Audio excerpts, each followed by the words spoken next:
I want you to take a second. Just like picture India's demographics, like whatever image immediately pops into your head. Right, which for most people is a very specific picture. Exactly. If you're like most people, you're probably picturing crowded streets, teeming cities, or maybe those iconic photos of trains packed to the absolute brim. Yeah, it's arguably one of the most persistent demographic stereotypes on the planet. Yeah. This idea that India's growth is just exponential and unchecked. Unchecked, right? Like it's fundamentally different from the rest of the world. It's that ultimate population bomb scenario, a total demographic runaway train. Hmm. But today, we're going to completely shatter that assumption because the latest data tells a story that is so wildly different from that stereotype, it almost feels like a typo. It really does. According to the data for India 2025 report, India's total fertility rate, which is, the average number of children a woman will have in her lifetime, has officially dropped to 1.9. Which is just a staggering structural transformation of human behavior. I mean, on a massive scale. Right. And for those keeping track, 1.9 is well below the 2.1 replacement level. So, okay, let's unpack this because in today's deep dive, we are going to explore exactly how India hit this massive demographic milestone. Right. We're going to look at the very surprising ways Indian families are shrinking compared to the West, and why the standard economic theories for falling birth rates, the stuff they teach in every Econ 101 class, completely fail to explain what's actually happening on the ground here. They really do fall apart when you look at the data. They totally do. But first, for anyone who might be a little fuzzy on the math, we should probably establish why that 2.1 number is the absolute gold standard in demographics. Yeah, so it all comes down to basic biological math, really. The replacement fertility rate of 2.1 is this magic number demographers use to determine if a population is stable. Right. Stable meaning not growing, not shrinking. Exactly. The straightforward explanation is that, well, you have two adults. If they have two children between them, they replace themselves in the population. But why the 0.1? Where does that extra fraction come from? Ah, right. So the extra point one accounts for the unfortunate reality of early mortality. Basically, children who don't survive to reproductive age. Got it. So when a country hits exactly 2.1, the population size flatlines. It stays exactly the same, neither growing nor shrinking over the long term. And India is now at 1.9. Yeah. And dipping to 1.9 means India's population is no longer just like slowing its rate of growth. It is on a mathematical trajectory to actually shrink in absolute numbers over time. Wow. Yeah. Once you fall below 2.1 and stay there, your population inevitably begins to contract. I mean, that is a massive paradigm shift. But it makes you wonder about the mechanics of a country that large, right? Like, is this happening everywhere in India all at once? Or is this a tale of two entirely different realities? Because it's a subcontinent with over 1 billion people. Exactly. Well, to really grasp the scale of what's happening, we kind of have to look back before we look across. So in the 1950s, the early decades after independence, India's fertility rate was incredibly high. Like how high? Comparable to countries in sub-Saharan Africa today. But today, it hasn't just plummeted, it's actually fallen below the global world average. That is just wild to me. And I'm looking at these internal disparities in the report, and it is blowing my mind. We are not looking at a uniform drop at all. No, definitely not. Like if we look at the urban-rural divide, it's really stark. Urban India actually hit that 2.1 replacement level way back in 2004. Right. The cities were stabilizing 2 decades ago. 2 decades. But rural India, which is home to hundreds of millions of people, just crossed that line in 2023. Yeah, and what's so fascinating here is how the data reveals completely different timelines existing within the exact same national borders. When we look at this on a state-by-state level, it's like demographic time travel. Right. I was thinking about this, and the best way to visualize it isn't to think of India as a single car hitting the brakes on population growth. It's more like a massive multi-car train. Oh, I like that. Yeah. So the front cars, like Kerala and Maharashtra, they slammed on the brakes decades ago. But you have other parts of the train still moving fast. Yeah, Kerala, down in the south, reached replacement fertility in 1988. Wait, 1988? Yes, 1988. When the national average was still around 4 children per woman, Kerala was already living in the demographic future. That feels incredibly early for a developing nation. Why did Kerala hit this number so fast? Well, it largely comes down to decades of targeted social policy. Kerala made these really aggressive early investments in female literacy and strong public health infrastructure long before the rest of the country did. Oh, interesting. Plus, they have a unique history of matrilineal traditions in some communities there, which afforded women higher social status. So you combine widespread education for girls with accessible primary health care, and the value proposition of having a large family changes rapidly. Right, women have more agency, and if children are more likely to survive, that naturally brings the birth rate down. Exactly. And Tamil Nadu followed shortly after in 1993, and then Andhra Pradesh in 2004. So it's this direct result of human development. But then you look at a state like West Bengal in the east, which hit replacement in 2005. Right. Historically, West Bengal has been a poorer state than Kerala or Maharashtra. So wealth alone doesn't perfectly predict this drop, does it? No, it doesn't. It proves that we're watching a sort of cultural diffusion of the small family norm. It isn't just about how much money is in the bank. It's a broader societal shift in how people view the ideal family size. Right.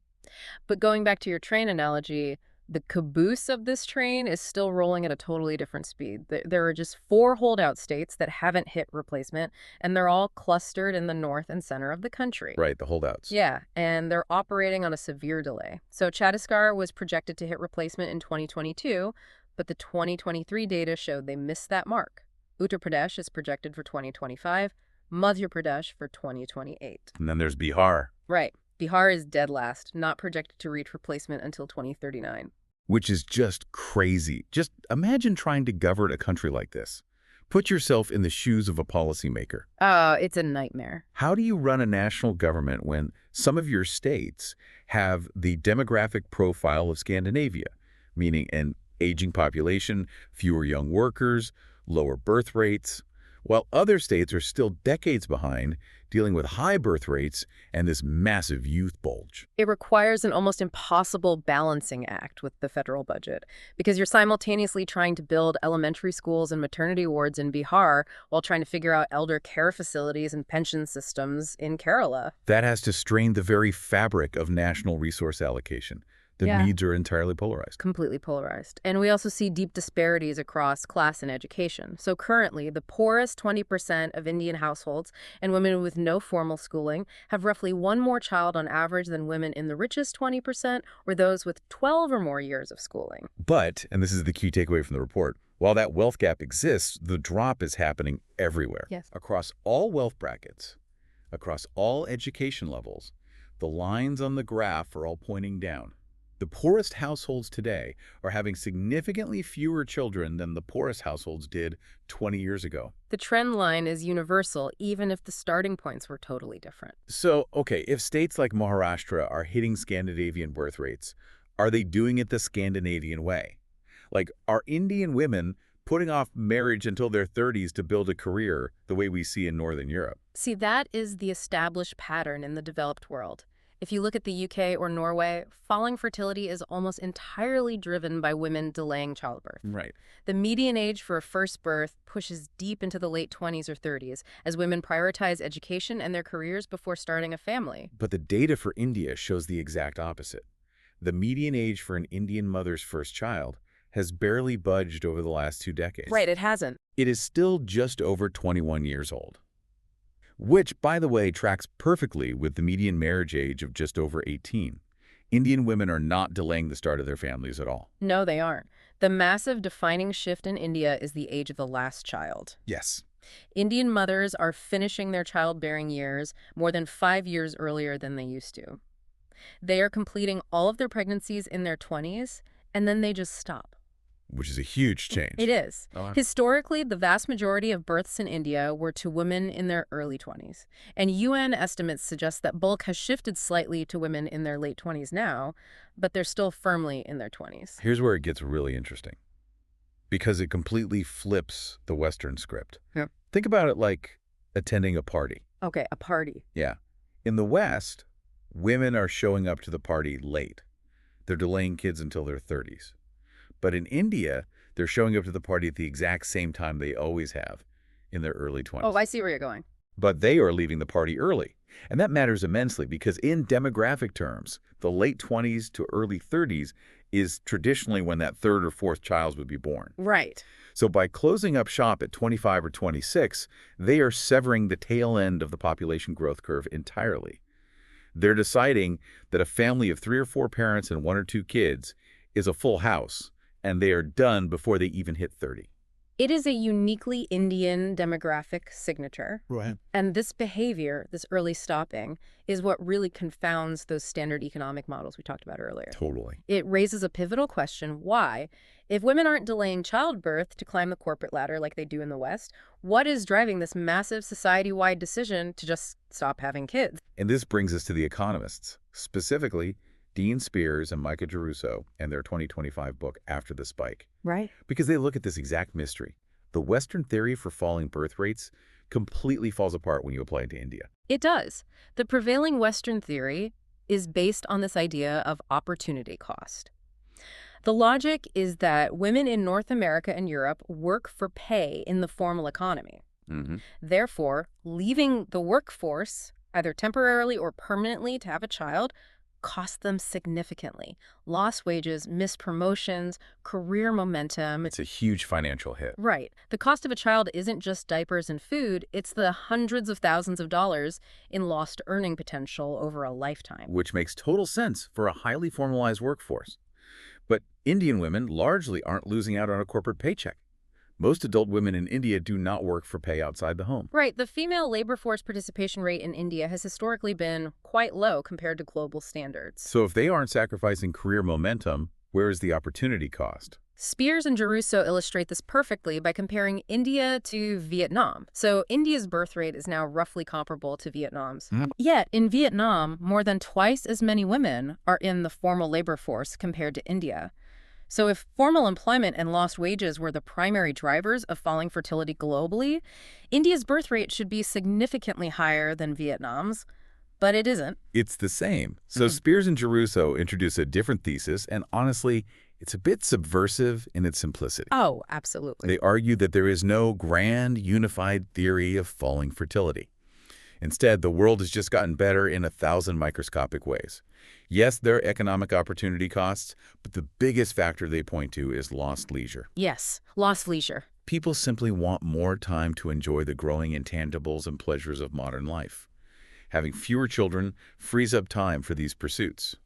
And they also note that state control like government coercion or financial incentives historically fails everywhere because it just cannot compete with this fundamental human desire for a better quality of life. Exactly. But wait a minute, I have to push back on this with some genuine skepticism here. Oh. Are we really saying that women in rural India, women who are often managing entire households, doing unpaid agricultural labor, fetching water, cooking over open fires, are deciding to have fewer children just so they can have more me time? Right. I get why that sounds strange. The word leisure paints a picture of someone reading a paperback by a pool or scrolling on a smartphone. That feels completely disconnected from the grinding reality of rural agricultural life. Well, if we connect this to the bigger picture, we have to completely strip away the Western middle-class connotation of the word leisure. Okay. When economists like Spears and Geruso talk about leisure in this context, they don't mean spa days or taking up a hobby. They mean literal freedom from compounding physical depletion. Oh. Think about the physiological and temporal toll of a 4th or 5th pregnancy. We're talking about regions where maternal mortality was historically high, where nutrition was scarce, and where women perform intense manual labor. Leisure in this context is the sheer relief of not being pregnant or nursing for a decade straight. It's the ability to just sleep through the night because you don't have a 4th infant. Okay, that makes so much more sense. But if they're stopping at 2 kids, doesn't that mean they need to rely heavily on modern contraception? Yes. Or, are we talking about female sterilization? How are they practically achieving this bodily autonomy, especially in rural areas where healthcare access might be spotty? The mechanism is largely female sterilization, actually. In many parts of India, tubectomies are widely accessible and culturally accepted as the standard method of family planning once the desired family size is reached. Yeah, the government has heavily subsidized and promoted these procedures for decades. So a woman has her 2 children by age 24, undergoes a permanent sterilization procedure, and the door to future pregnancies is firmly closed. Wow. And this practical access to permanent contraception merges with the fact that infant mortality has plummeted in India over the last few decades. Uh, so families no longer feel the tragic necessity to have 5 children just to ensure that 2 survive to adulthood. Exactly. The children are surviving thanks to better sanitation, vaccinations, basic health care. The parents recognize this improved survival rate, and the stopping behavior kicks in earlier. That is fascinating. The opportunity cost isn't a missed promotion, it's a missed opportunity to just breathe, to maintain physical health, and to ensure the 2 children you do have actually get your resources and attention. It is a totally rational response to improved survival odds, combined with a powerful desire to escape this endless cycle of physical exhaustion. It is. So what does this all mean for the future? If this is the reality right now, where does the train finally stop? Well, the latest projections from the UN Population Division, which were just released in 2024, paint a very clear picture. They project that India's fertility will continue to fall, but gradually over the next 75 years. Okay. And because of this sustained sub-replacement fertility, India is projected to hit absolute population decline starting in 2060. 2060.